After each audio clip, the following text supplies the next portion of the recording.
channel. කොහොමද ඔයාලට? ඉතින් අද අපි යන්නේ පාදුවාවල තියෙන සුවිශේෂීම තැනකට.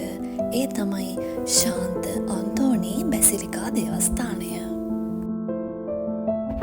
අද අපි මේ දේවස්ථානයට යන නිසා මම මුලින්ම ඔයාලට කියන්නම් ශාන්ත අන්තෝනි පියතුමා කියන්නේ කවුද කියලා. එතුමන් පෘතුගාලයේ ඉපදිලා තියෙන්නේ 1195 වර්ෂයේ ෆර්නාන්ඩෝ මාටින්ස් නමින්. ආගම, බයිබලය, දේශනා පිළිබඳ විශාල දැනුමක් තියෙන දේශකයාණන් කෙනෙක් තමයි මේ පියතුමා. ශාන්ත අන්තෝනි පියතුමා ජීවිතයෙන් සමුගන්නේ 1231 වර්ෂයේ.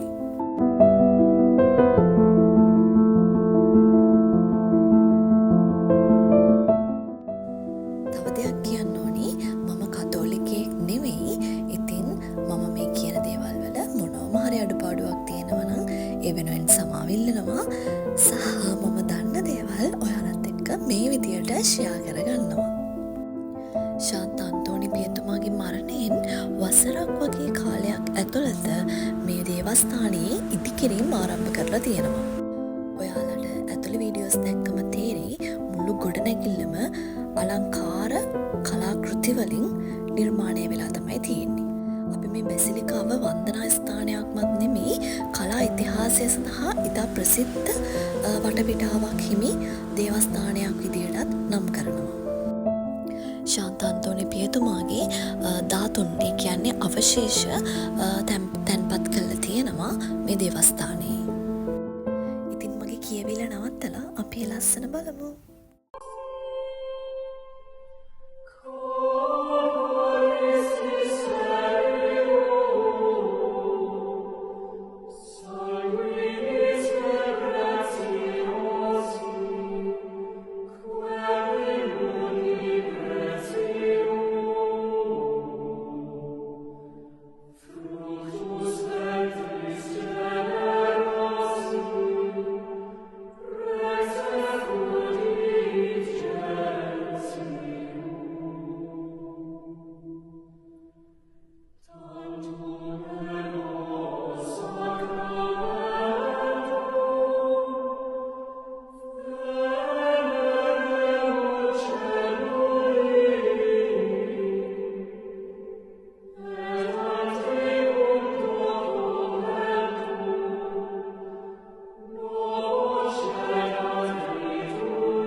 ලෝකෙ පුරා ආගම් භේදයක් නැතිව මිනිස්සු මෙතනට එනවා ප්‍රාර්ථනා කරන්න, තමන්ගේ ලෙඩ වුණු අය සනීප වෙන්න කියලා ප්‍රාර්ථනා කරන්න.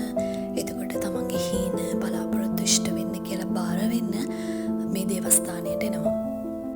හැමෝම විශ්වාස කරන විදියට හාස්කම් වලින් පිරිච්ච තැනක් තමයි මේ භූමිය.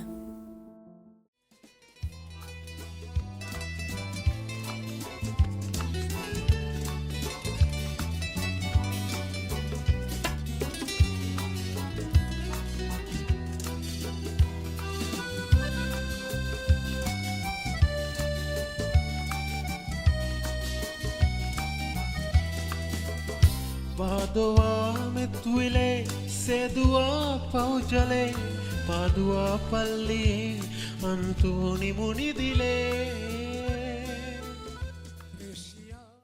ඔන්න ඉතින් අන්තිමට මැග්නට් එකතු කරන මගේ හොබි එකට අලුත් මැග්නට් එකක් එකතු කරගෙන මම මේ වීඩියෝ එක ඉවර කරනවා. මේ වීඩියෝ එක බලපු ඔයාලා හැමෝටම thank you so much. ආදරේ.